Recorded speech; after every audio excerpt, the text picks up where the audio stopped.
Баршаларыңызға ассалаумағалейкум. Елордадағы жемқорлық монументі атанған ЛРТ жобасына байланысты жағдайлар туралы сөз қозғала бастады.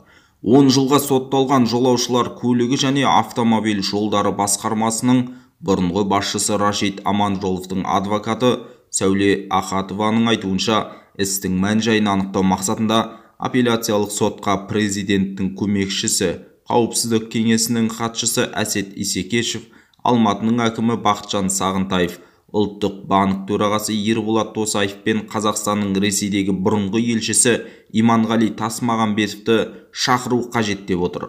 Біз сотқа бұрынғы премьер-министр Серік Ахметовті, премьер-министрдің бірінші орынбасары, қазір Алматының әкімі болып отырған Бақытжан Сағынтаевты, индустрия және жаңа технологиялар министрі, қазірде президенттің көмекшісі болған Әсет Исекешевті шақырып, онлайн режимде жауап алуды сұраймыз.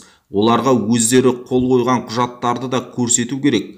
Сосын ол құжаттардың маңыздылығын, төмен тұрған мемлекеттік құрылымдар мен лауазымды тұлғалардың атқарған міндеттері жайында сұрау қажеттігін айтты адвокат ханым.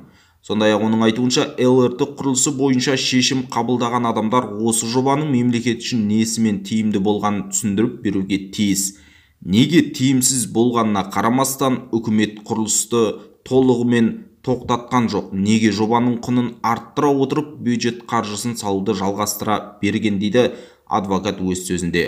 Айта кетейік, ЛРТ құрылысына бөлінген қаржыны жымқыру ісі бойынша алғашқы сот отырысы 2020 жылдың 29 қазанында өткен болатын. 7 адам 5,8 миллиард теңгені жымқырғаны үшін айыпталған еді. Ал елорда әкімінің бұрынғы орынбасары Қанат Сұлтанбеков пен Астана ЛРТ жауапкершілігі шектеулі серіктестігінің бұрынғы басшысы Талғат Ардан халықаралық іздеуде жүр. 2013 жылы экс-президент Нұрсұлтан Назарбаев ЛРТ-ның құрылысы тым қымбатқа түсетінін мәлімдеген еді. Бірнеше жылдан кейін қытайлық инвесторлар келді, ал 2019 жылы шілде айында Қасым-Жомарт Тоқаев жеңіл рельсті көлік құрылысын сынға алып, осы жобаның тиімділігіне сенбейтіндігін айтқан. Биылғы жылдың маусым айында елорданың әкімі Алтай Көлгінов ЛРТ құрылысының қайта жанданғандығын мәлімдеді. ЛРТ-ны толығымен аяқтау үшін қосымша 1 миллиард доллар қажеттігін айтқан болатын елорданың әкімі. Қалай ойлайсыз, дәл осы ЛРТ жобасы біздің елімізге тиімді ме? Алдағы уақытта біз оның пайдасын көре аламыз ба? Қалай ойлайсыз?